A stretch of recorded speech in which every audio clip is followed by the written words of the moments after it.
자, 이제 오늘부터 7교회를 본격적으로 순회를 하겠습니다.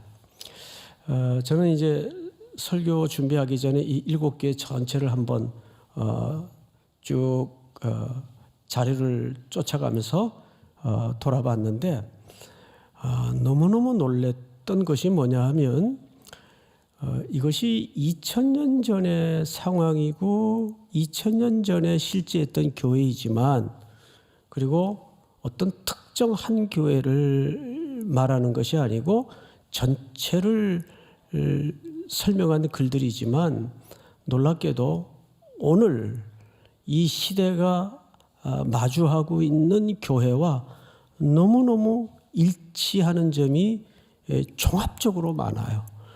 그래서 성경 말씀은 정말 시대를 넘어서 언제나 교회, 그 교회는 곧 누구겠습니까? 우리 각자에게 하시는 말씀이거든요. 너무너무 놀랍다라는 생각을 금할 수가 없습니다. 그래서 오늘 첫 교회가 소아시아 지역에 있는 에베소 교회입니다. 우선 이 에베소 도시에 대해서 좀 설명을 나누겠는데요. 이 에베소 도시는 로마 제국하에 굉장히 중요한 도시입니다. 뿐만 아니라 그 당시 고대 시대인데도 불구하고 벌써 인구가 20만 명에서 30만 명 정도 살 정도로 큰 규모의 도시라고 보면 좋겠어요. 여기에는 정치, 경제, 문화 그리고 특별히 종교 중심지입니다. 여기 대표적인 신전 이름 기억하시나요? 사도행전에도 보면 자주 나오죠. 아데미 신전, 유명한 신전이 있습니다. 게다가 이 도시는 항구 도시예요. 그래서 동서무역의 그 교차로 요충지 이렇게 보면 좋을 것 같아요. 특별히 방금 말씀드린 대로 우리 사도행전 19장을 한번 띄워주실까요? 서기장이 무리를 진정시키고 이르되 에베소 사람들아 에베소 시가 큰 아데미와 제우스에게서 내려온 우상의 신전지기가 된 줄을 누가 알지 못하겠느냐. 그러니까 이 도시 사람들의 그 삶의 그 사회적 통념은 이랬습니다.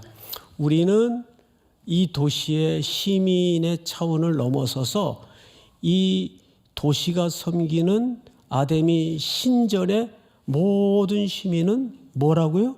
신전직이다. 그런 아주 불타는 사명으로 삶을 사는 도시였습니다. 그러니까 이 도시는요 지금 가도 어마어마하다 그러지만 대단했습니다. 온 도시의 시민이 우리는 이 아데미 신전의 신전직이다.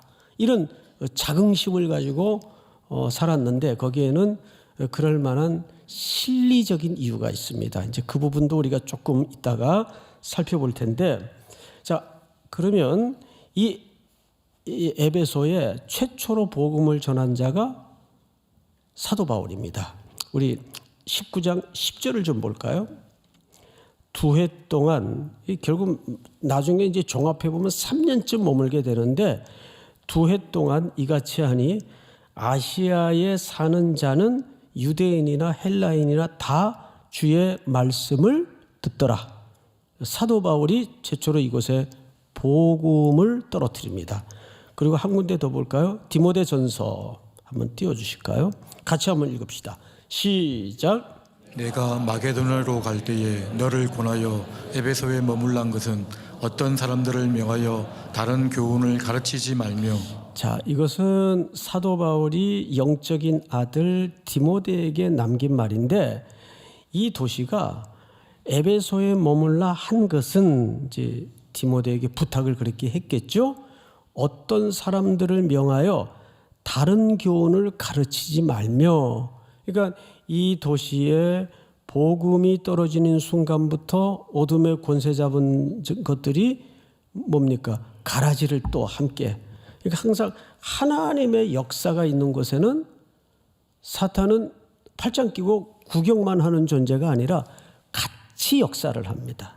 그래서 가라지가 이제 끓기 시작합니다. 그거를 지금 경고시키는 바울의 글의 한 단면이죠.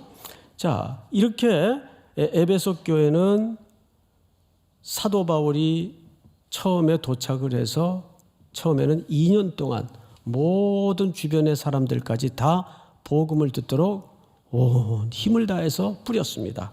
자, 그러면 이제 이 가운데 오늘 계시록에 왜 첫 번째 에베소 교회가 소개가 되는가? 교회가 당면하고 있는 외적인 환경이 있고 내부적인 고통이 좀 있었습니다. 그래서 안팎으로 시련 속에 있었는데 우선 외부적인 환경은 첫째가 여러분 19장 24절을 좀 띄워주실까요? 사도행전 이 도시 성격을 잘 알 수 있는데 즉 데메드리오라 하는 어떤 은장색이 이 은장색이라는 말은 은으로 세공업을 하면서 먹고 사는 사람이에요. 은장색이 은으로 아데미의 신상 모형을 만들어 직공들에게 적지 않은 벌이를 하게 하더니 무슨 얘기인가 하면 이 도시는 모든 시민들이 우리는 아데미 신전의 신전직이다라는 마음 태도를 가지고 생활할 정도로 종교심이 충만한 도시예요. 근데 사실은 그것이 내용으로 들어가 보면 전부 경제 문제와 맞물려 있습니다. 온 도시가 이 신전을 중심으로 먹고 살아요. 뭘 팔아서 먹고 살고 새겨서 먹고 살고 전부 이 종교 장사를 하는 거예요. 여러분 요즘도 다르지 않아요. 요즘도 보면 이 종교심을 촉발시켜서 그것이 우상 숭배인 줄도 모르고 잘못된 행동인 줄도 모르고 그걸 빌미로 먹고 사는 영업하는 사람들이 어마어마하게 많습니다. 자, 다음 절을 한번 보십시다. 그가 그 직공들과 그러한 영업하는 자들을 모아 이르되 여러분도 알거니와 우리의 풍족한 생활이 이 생업에 있는데 다음 절 이 바울이 에베소뿐만 아니라 거의 전 아시아를 통하여 수많은 사람을 권유하여 말하되 사람의 손으로 만든 것들은 신이 아니라 하니 이는 그대들도 보고 들은 것이라. 여러분 그러니 그 에베소 사람들이 이 바울이 전한 복음에 대해서 얼마나 경기를 일으키겠어요. 저놈이 저거 뭔데 들어와서 이상한 회개한 소리를 퍼뜨리더니 우리가 평생 가업을 대대로 이어서 먹고 사는 이 생업을 무너뜨리려 한다. 이거 생존의 문제 아니에요. 이 도시 사람들에게는. 그러니까 얼마나 격앙됐겠습니까? 그래서 사도행전에 보면 복음이 떨어지는 것마다 소동이 일어나고 문제가 일어나요. 근데 그게 이상한 게 아니란 말이에요. 27절 한번 같이 읽어볼까요? 시작. 우리의 이 영업이 천하여질 위험이 있을 뿐 아니라 큰 여신 아데미의 신전도 무시당하게 되고 온 아시아와 천하가 위하는 그의 위엄도 떨어질까 하노라 하더라. 온 아시아가 이 아데미 신전의 위엄과 그 어미와 대단함에 대해서 이 도시가 자긍심을 갖고 있는데 이제 그 아데미 여신도 폄하시키는 발언을 하면 이 도시의 위용도 떨어질 거 아니냐 이렇게 된 거죠. 28절 그들이 이 말을 듣고 분노가 가득하여 외쳐 이르되 크다 에베소 사람의 아데미여 하니 온 시내가 요란하여 바울과 같이 다니는 마게도냐 사람 가이오와 아리스다고를 붙들어 일제히 영극장으로 달려 들어가는지라. 그러니까 사도 바울이 에베소 지역에서 참 많은 고난을 당했습니다. 어떤 경우에는 죽을 뻔했던 적도 있고 매를 하도 맞아서 사람들이 죽은 줄 알았어요. 그 정도로 어려운 시간을 이 에베소에서 겪었습니다. 이것이 에베소 교회가 외부적으로 직면한 위기예요. 그러니까 여기서 예수를 믿고 그러한 경제적인 활동을 딱 내가 굶어도 이건 안 해야 되겠다. 이 쉽겠어요, 여러분? 저 경남 합천에 가면 거기 유명한 절이 하나 있어요. 무슨 절인지 아시죠? 해인사. 다 가보셨군요. 예. 저도 가봤어요. 저는 갈래야 간 게 아니라 돌아다니다가 갑자기 화장실이 없더라고요. 근데 저 안에 있대요. 근데 입장료를 세상에 10,000원 내래요. 10,000원. 그래서 10,000원 내고 소변 한번 보고 나왔어요. 거기 내가 돌아볼 것도 없고. 그래서 딱 한번 들어가 본 적이 있는데, 그러면서 그 마을 분들에게 얘기를 들어봤더니 그 지역은 교회 다니는 사람들이 너무너무 살기가 힘들대요. 왜? 그 밭이고 땅이고 전부 해인사 밭이고 해인사 절이라서, 그리고 거기 비즈니스들이 다 해인사에서 운영하는 거라, 심지어는 절에서 이 직원들이 교회 가나 안 가나 CCTV까지 근처에 설치해가지고 감시를 할 정도로. 그니 아데미는 어느 정도겠습니까? 그러니까 거기서는 절의 권세가 대단한 거예요. 뭐 대단하다는 정도 표현보다는 절대적이죠. 먹고 살기 위해서는. 비슷한 거예요. 그런 상황입니다. 그러면 교회의 내부적인 상황은 어땠나? 좀 몇 군데만 보실 텐데, 내부적인 상황은 거짓 사도들, 거짓 교사들, 이단들이 발호해서, 방금도 말씀드렸지만 복음이 떨어지는 곳에는 항상 가라지가 같이 심어지게 돼 있습니다. 그리고 당시에 유행병처럼 도졌던 영지주의자들이 들어와서, 디모데전서 1장에도 우리가 방금 보았듯이 교회를 무척 공고하게 만들었어요. 그 교인들이 헷갈리는 거예요. 뭐가 진짜 옳은 건가? 어떤 사람은 저렇게 말하고 어떤 사람은 이렇게 말하던데 뭐가 진짜 옳은 건가? 여러분, 요한 1, 2, 3서를 쭉 읽어보면 정확해요. 예수 그리스도의 인성과 신성을 부인하는 자들입니다. 그게 제일 중요한 우선적 기초입니다. 그래서 오늘은 이단 자체가 주제가 아니니까 그 정도 넘어가기로 하고, 안에는 거짓 교사들, 소위 오늘날 발호하고 있는 시한부 종말론자들, 이단들, 뭐 자칭 사도들이 요즘 얼마나 많아요. 한번 보세요. 뭐 문공부에 등록된 메시아만 50명이 넘는 데니까. 예? 한국은 가히 종교 발상지이고 종교 천국이에요. 뭐 웬 그렇게 이상한 교주들이 많이 일어나는지. 그러니까 한국 사람들이 종교심이 유독한 것만은 사실입니다. 아주 특별해요. 그런데 그러다 보니까 부작용이 참 많습니다. 그래서 여러분, 오늘 우리가 본론으로 들어가서 1절을 보시면 이렇게 돼 있어요. 에베소 교회의 사자에게 편지한다. 이 사자라는 말이 좀 애매합니다. 그래서 학자들은 몇 가지로 해석을 하는데, 어떤 영적인 천상적 존재다, 또는 천사다, 그 교회를 대표하는 천사다, 또 어떤 해석하는 학자들은 그 교회의 영적인 지도자를 말한다.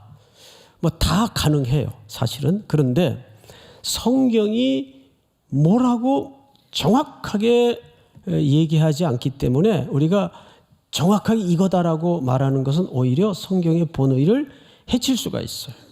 그래서 어쨌든 이 세 가지 해석이 있다 정도로만 그냥 지나가는 게 좋겠어요. 자, 그런데 에베소 교회의 사자에게 편지하라. 자, 그럼 이 순서를 보세요. 예수께서 밤모섬에 유배되었던 요한에게 이 계시를 주셨습니다. 그리고 요한은 지금 누구에게 전달하라는 거죠? 교회들에게 이 서신을 전달하라는 거예요. 그 교회 사자들에게. 자, 그러면 예수님이 요한에게 전달한 메시지와 요한이 교회들에게 전달한 메시지는 달라야 될까요? 같아야 될까요? 이건 같아야 됩니다. 그렇죠? 다른 말 더하거나 빼면 안 되겠죠.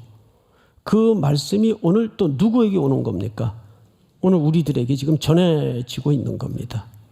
그렇다면 오늘 에베소 교회에 전하신 주의 계시지만 그 계시가 오늘도 우리 이 시대를 살아가는 성도들에게 각 개인에게 전하시는 말씀으로 들을 귀가 있어야 된다는 거겠죠. 2절을 다시 한번 보십시다. 오른손에 있는 7뼈를 붙잡고, 오른손은 항상 힘, 권능을 상징하는 표현이에요. 오른손에 있는 7뼈를 붙잡고, 7별입니다. 앞을 좀 보실까요? 7별이라는 말의 그 시대와 도시적 배경을 좀 이해를 하셔야 됩니다.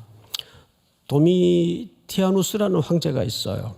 AD 83년경에 이 황제의 아들이 나이가 한 9살이나 10살쯤 된 어린 아들이 있었는데 갑자기 죽어요.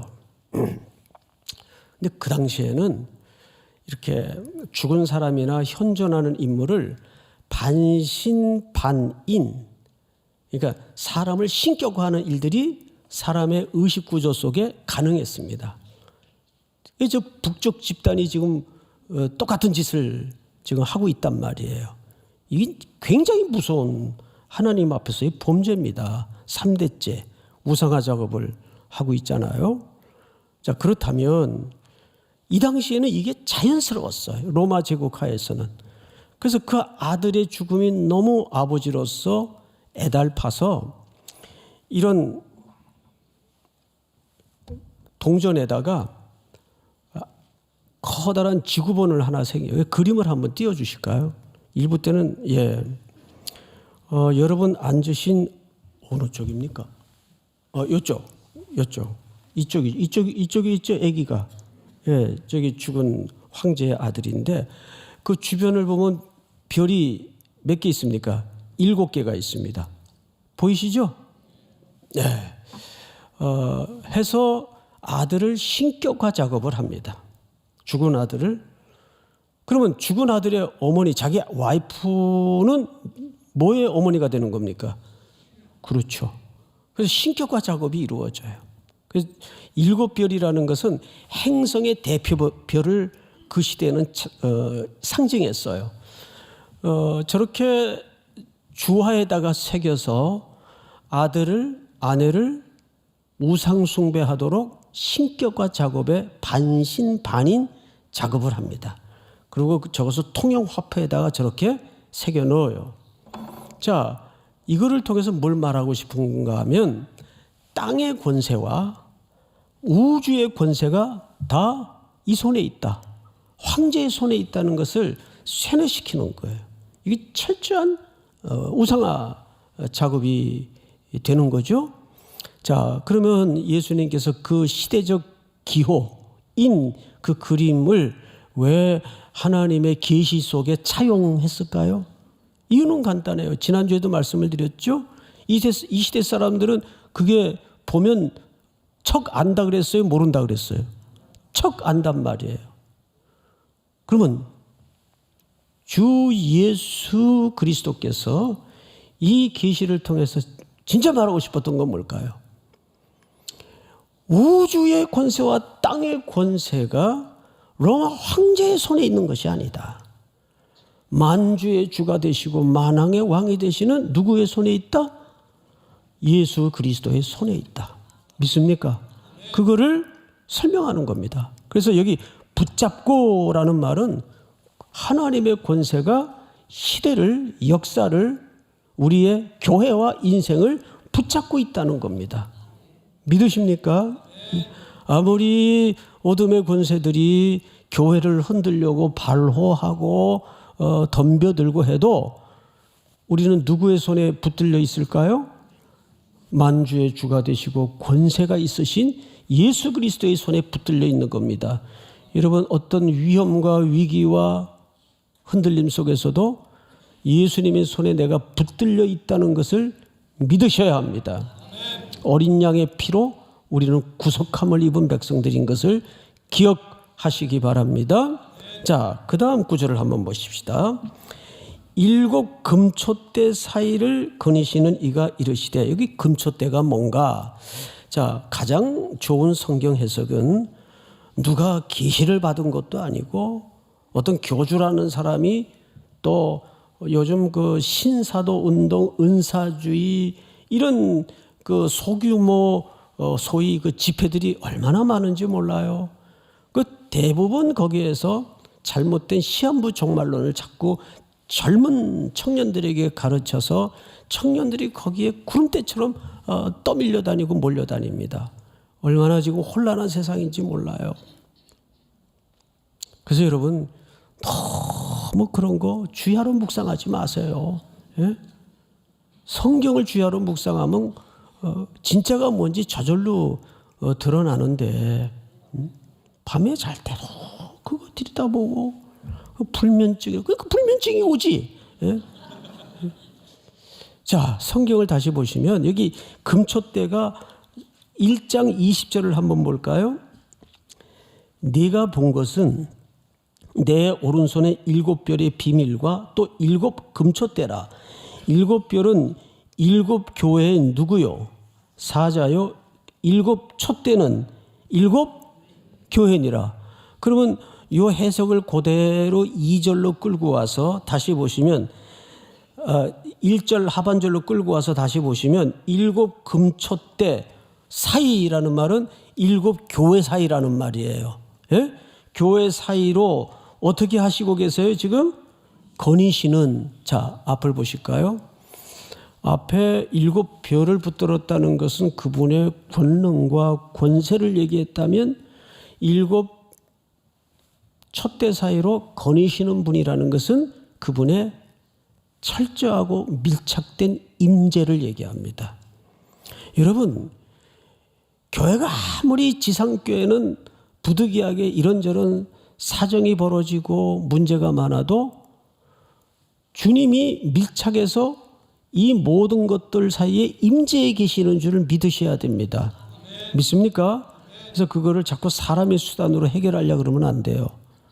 주님께 철저히 맡기셔야 됩니다.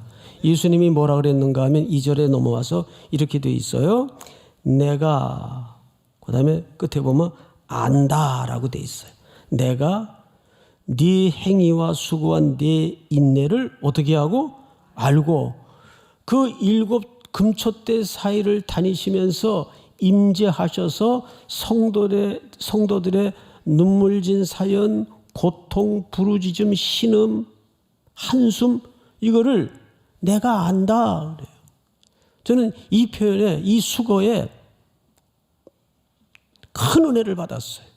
그래, 아무리 세상살이 고달파도 힘겨운 일이 떠밀려 와도 주님이 알고 계시는데 출애굽기 3장에서도 백성들의 그 부르짖는 고통의 소리를 예수님 우리 하나님께서 어떻게 하신다 그랬어요?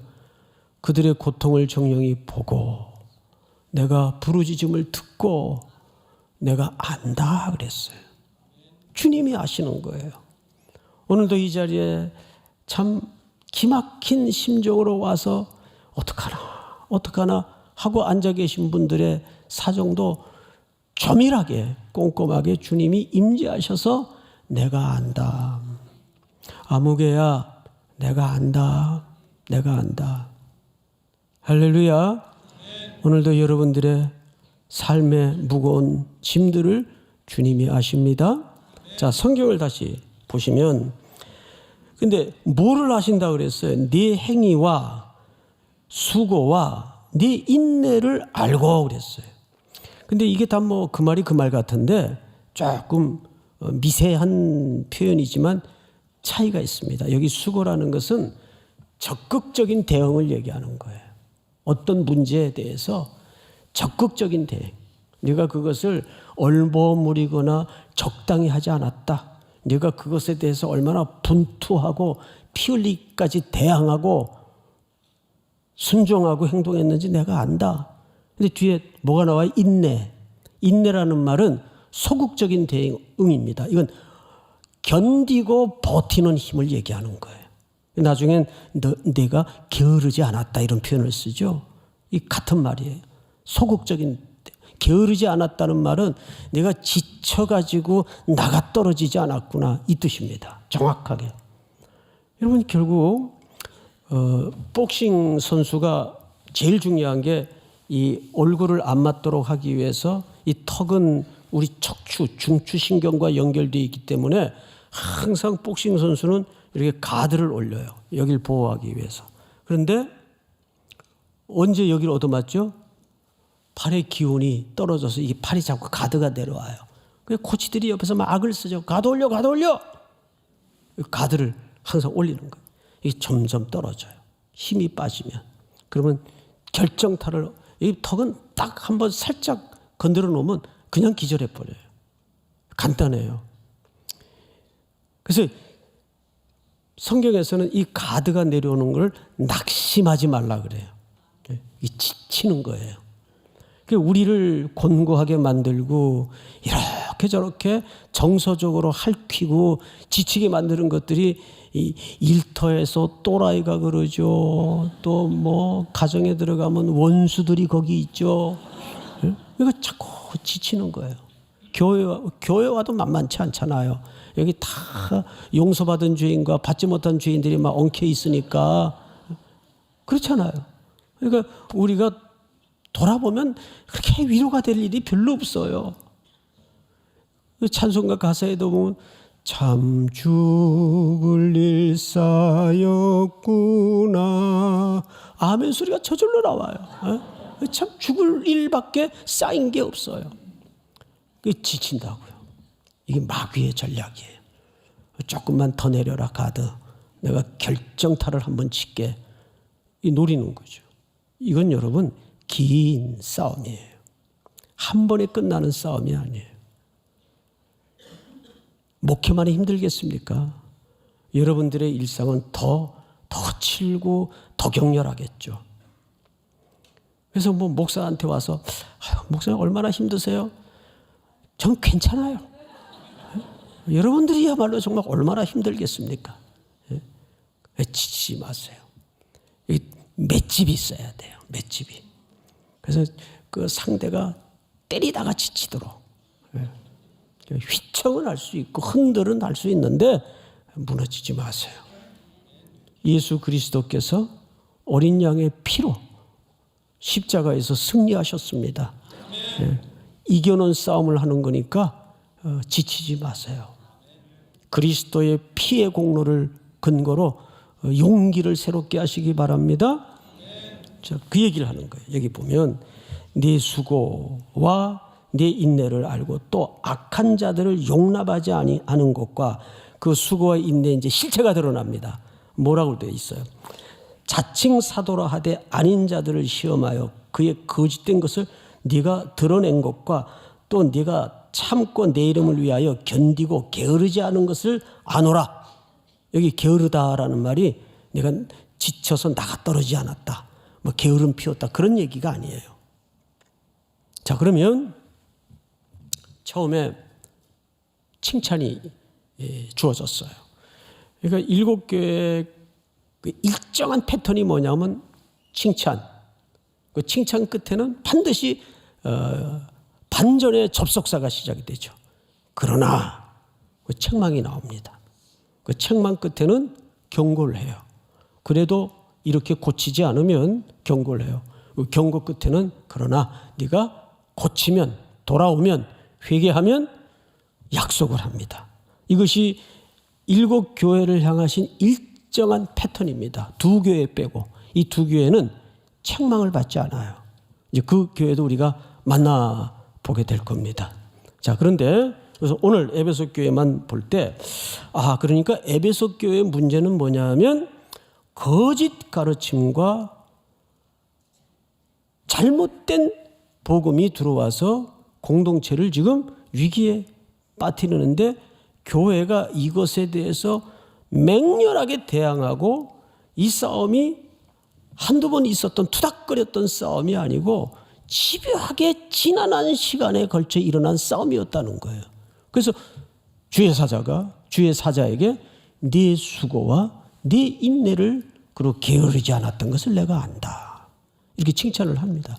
여기에는 아주 깊은 교회적 맥락이 있어요. 우리 사도행전 20장을 한번 띄워주실까요? 사도 바울이 에베소 교회 3년여 정도의 목회를 끝내고 이제 미처 교인들에게 사정상 인사도 못하고 떠났었어요. 그래서 밀레도라는 항구에 에베소 장로님들을 좀 초치를 해서 좀 와서 우리 작별 인사나 하십시다. 인사를 하는 대목인데, 보라, 내가 여러분 중에 왕래하며 하나님의 나라를 전파하였으나 이제는 여러분이 다 내 얼굴을 다시 보지 못할 줄 아노라. 다음 절. 그러므로 오늘 여러분에게 증언하거니와 모든 사람의 피에 대하여 내가 깨끗하니, 이 피에 대하여 깨끗하다는 말은 이제 이 도시에는 웬만해서는 내가 동료들과 함께 가르치고 전했던 복음을 못 들은 사람 없을 거다. 그러니까 복음 앞에서 이제 핑계할 사람은 없을 거다. 나는 소명과 사명을 따라 말씀을 다 선포했다.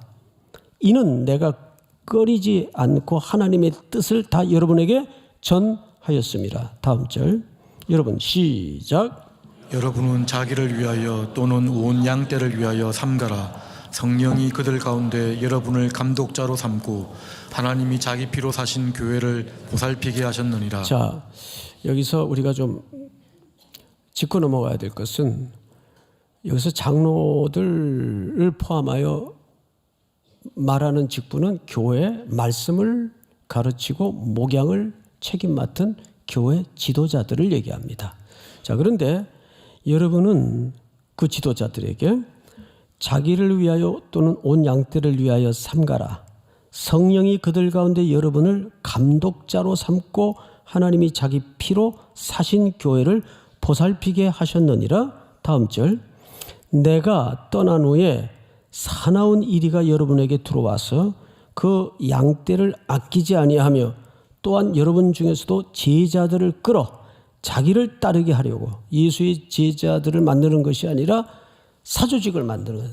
자기 제자를 만드는 거예요. 이런 일들이 있어요. 실제로. 따르게 하려고 어그러진 말을 하는 사람들이 일어날 줄을 내가 아노라. 다음 절. 그러므로 여러분이 일깨어 내가 3년이나 밤낮 쉬지 않고 눈물로 각 사람을 훈계하던 것을 기억하라. 그러니까 전체 기간이 한 3년쯤, 그러니까 참 오래 머물렀던 목회 현장이었습니다. 다음 절. 지금 내가 여러분을 주와 및 그 누구에게 부탁한다고 되어 있죠? 은혜의 말씀께. 아주 중요합니다. 교회는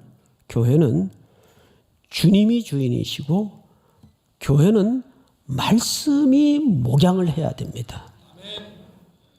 되게 젊은 목회자들이 낭패를 겪는 경우가 인간의 리더십으로, 인간의 정으로 목회를 하려다가 백전백패를 하는 경우를 너무 많이 봐요.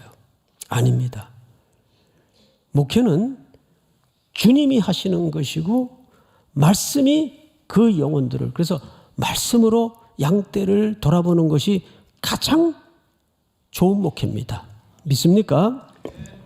부탁하노니 그 말씀이 여러분을 능히 든든히 세우사 거룩하게 하심을 입은 모든 자에게 기업이 있게 하시리라.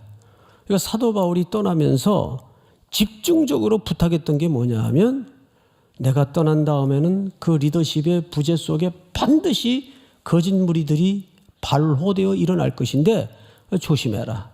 그리고 내가 교회를 여러분들의 리더십에, 여러분들의 역량에 맡기는 것이 아니라 주와 및 그분의 말씀께 교회를 맡긴다. 이것이 유언처럼 바울이 이임을 할 때 남겼던 부탁이었습니다.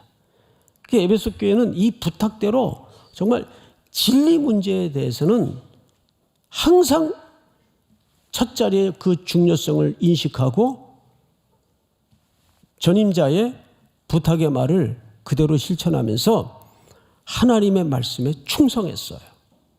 그걸 칭찬하는 거예요. 그런데 4절을 한번 볼까요? 4절. 그러나 너를 책망할 것이 있나니 너의 처음 사랑을 버렸느니라. 책망은 아주 담백하고 아주 핵심을 찔러서 딱 한 줄로 처리했습니다. 너희가 처음 사랑을 버렸다. 그럼 여기서 우리가 처음이라는 말이 두 가지로 해석할 수가 있어요. 시간을 얘기하는 거냐, 중요성을 얘기하는 거냐. 어느 쪽일 가능성이 농후해 보여요? 그렇게 대답할 줄 알았어요. 중요성이 아니라 중요하죠. 여기서는 맥락상 시간을 얘기해요. 어제도 예수원교회 이제 설립 예배를 인도하러 갔는데 뭐 앉을 자리가 없이 뒤에 꽉 계단까지 밖에 카페까지 막 연결해 가지고 뭐 장난이 아니었어요. 설립 예배 그렇게 북적거려 보긴 저도 오랜만에 경험을 했습니다.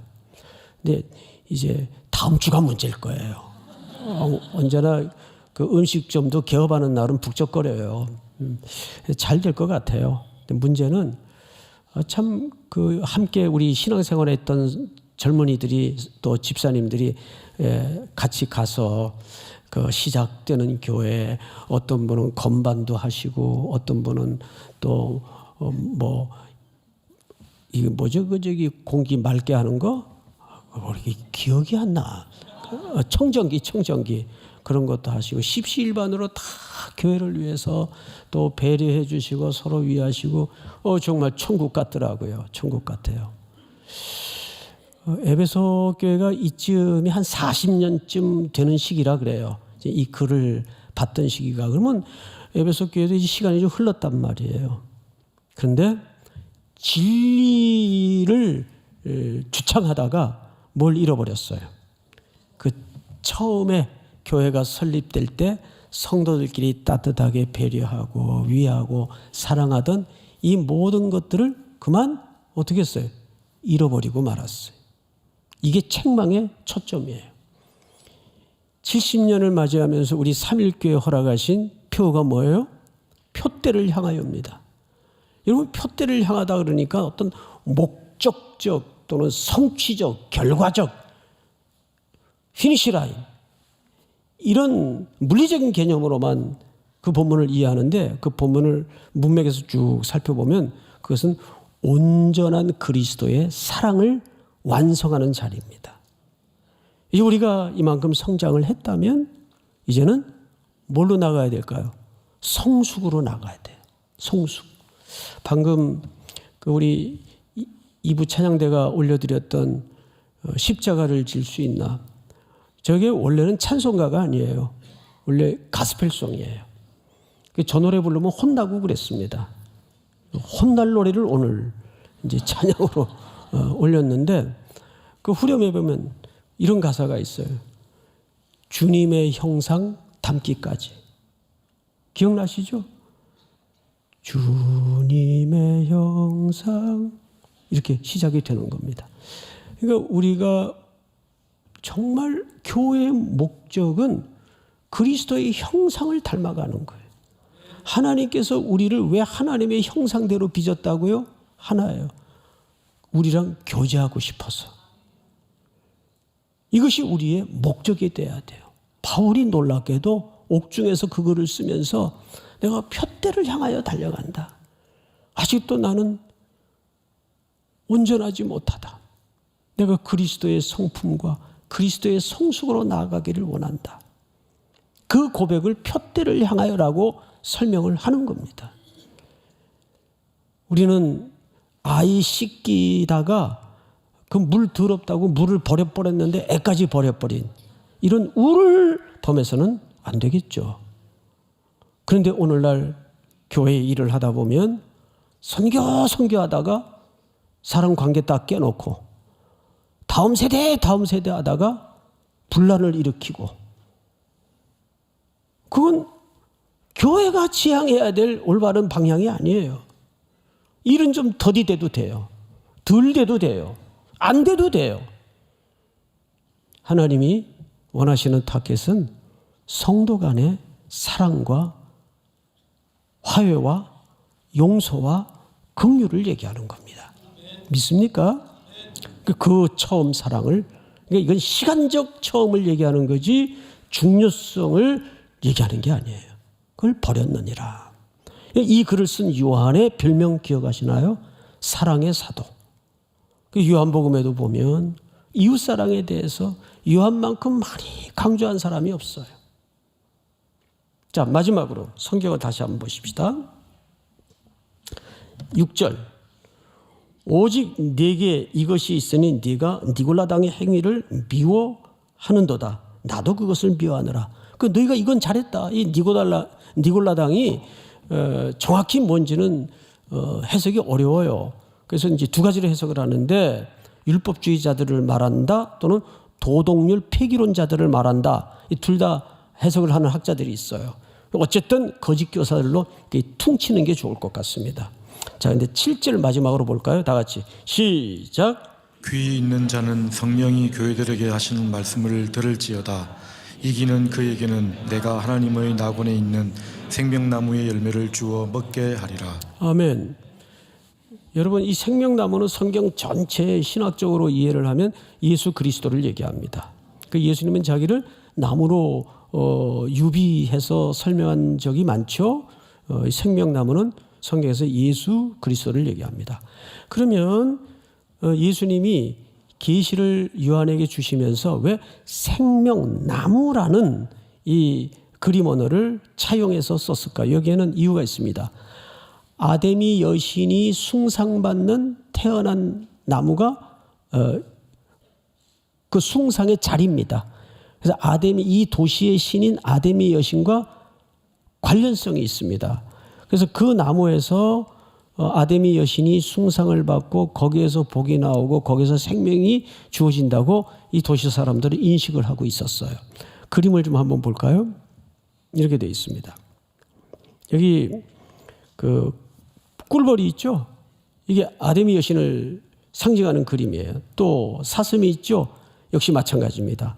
그 뒤에 뭐가 하나 그려져 있죠? 예, 나무가 그려져 있습니다. 그래서 이 나무에서 여신이 숭상을 받고 거기에서 복과 생명이 주어진다고 생각을 했어요. 그래서 아니다. 제가 지난주 계시의 진짜 궁극적인 목적은 뭐라고 말씀을 드렸죠? 진짜를 드러내는 작업이라고 그랬어요. 가짜 연구하지 마시고 그런데 자꾸 휩쓸려서 기웃거리지 마시고 요즘 청년들이 너무너무 이런 잘못된 집단의 그 교주 노릇하는 사람들에게 빠져서 시한부 종말론에 빠지고 거짓 복음에 속아서 일상을 내려놓고 일상을 망치는 경우들이 얼마나 많은지 몰라요. 이제 오는 토요일 날 우리 교회에서 캠퍼스에 전도되어 온 친구들을 이제 초청해서 우리 학생들 전도 집회를 하게 됩니다. 이 일을 위해서도 여러분 많이 기도해 주시고 시대를 자꾸 뒤흔드는 이런 악한 무리들에 대해서 예수만이 참된 주님이시고 권세 있으고 임재이시며 생명을 주시고 복을 주시는 분이심을 기억하는 우리 3일의 공동체가 될 수 있기를 주님의 이름으로 축원합니다. 지금은 우리 구주 예수 그리스도의 은혜와 하나님 우리 아버지의 놀라우신 사랑하심과 성령님의 모든 것들을 밝히 드러내시고 교통하시고 인도하시는 역사가 오늘 머리 숙여 오직 예수만 붙들고 또다시 험한 세상을 향하여 출발하는 사랑하고 사랑하는 우리 귀한 3일의 공동체 머리 위에 해외 군에 멀리 출타해 있는 가족들 복중의 생명까지 영원토록 함께 있을지어다. 아멘.